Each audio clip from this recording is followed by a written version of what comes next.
জনসভাতে লোকজন আনাটাই মুশকিল হবে। রৌদ্রের মধ্যে কে আসবে? রাত্রিবেলা গিয়ে মিটিং করতে হবে। বাংলাদেশে নির্বাচন বেশিরভাগ সময়ই আপনার ডিসেম্বর জানুয়ারির মধ্যে হয়েছে। কিনা আমাকে ইফতার পার্টি করতে হবে। সংস্কার চাই না, নির্বাচন চাই, এই যে একটা আমাদের বিরুদ্ধে প্রোপাগান্ডা প্রচার, এটা কোনো যুক্তি নাই। প্রধানমন্ত্রী পরপর দুবার কেউ হতে পারবেন না। আমরা বহু আগে বলেছি যে এই ব্যবস্থা চলবে না। আমরা আশা করছি যে সরকারের একটা তারা বিবেচনা করতে কিছুটা বলা যেতে পারে বাস্তবতার প্রেক্ষিতেই তারা বিবেচনা করবেন। এবং এর সময়টা তো ঠিক না। আমি আজ প্রথম দিনই বলেছি আপনার যে time is not good for election. আপনার রোজার মাস, রোজা শেষ হবে, ঈদ শেষ হবে, তার কয়েকদিন পরে নির্বাচন। আপনি ভাবেন ওটা রোজার মাসটা ক্যান্ডিডেটদের কী অবস্থা হবে, পলিটিক্যাল ওয়ার্কারদের কী অবস্থা হবে। আমি তো নিজে এখনই চিন্তিত যে প্রত্যেক দিন আমাকে ইফতার পার্টি করতে হবে। না, এটা আপনি নো জোক, বিরাট ব্যাপার। একটা ব্যয় দ্বিগুণ হয়ে যাবে, ব্যয়টা দ্বিগুণ হবে। এবং সেই ক্ষেত্রে আপনার সবাই যে আমরা অনেকে চিৎকার করি, আমরা সবাই যে আপনার অর্থের কমাতে হবে, মুখের কমাতে হবে, এটা তো বাড়বে। Number one. নাম্বার টু, গরম, প্রচণ্ড গরম সেই সময়। আপনার ঝড় বৃষ্টি আছে দিনের বেলা। আমরা তো আমাদের যে কালচার, এখানে নির্বাচনের জনসভা করতে হয়, জনসভা করে লোককে বলতে, জনসভাতে লোকজন আনাটাই মুশকিল হবে। রৌদ্রের মধ্যে কে আসবে? রাত্রিবেলা গিয়ে মিটিং করতে হবে আর কি। এটা তো ওই যে কালকে কোথায় যেন দেখলাম যে বাংলাদেশে নির্বাচন বেশিরভাগ সময়ই আপনার ডিসেম্বর জানুয়ারির মধ্যে হয়েছে। মাত্র দুবার বোধহয় আপনার হয়েছে, তাও দুটো ইলেকশনই আপনার কি ঝামেলা ছিল।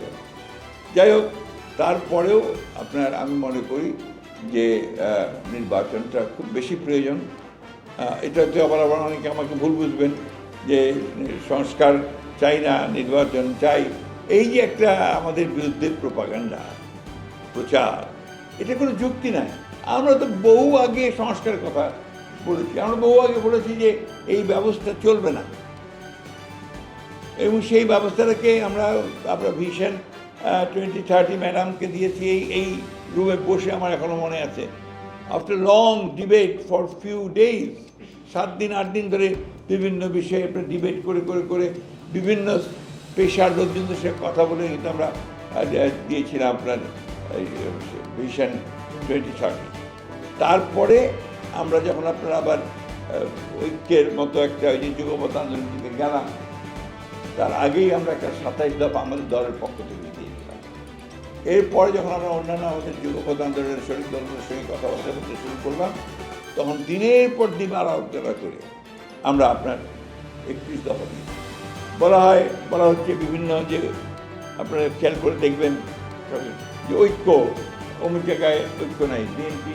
এবং দুঃখজনক ব্যাপারভাবে আপনার সংস্কার কমিটিগুলো তারা যেভাবে জানতে চেয়েছে, এটা অনেকটা যে আপনার স্কুলের টিকমার্ক দিয়ে কি রাজনীতি হয়নি, এটা একটা অসম্ভব ব্যাপার।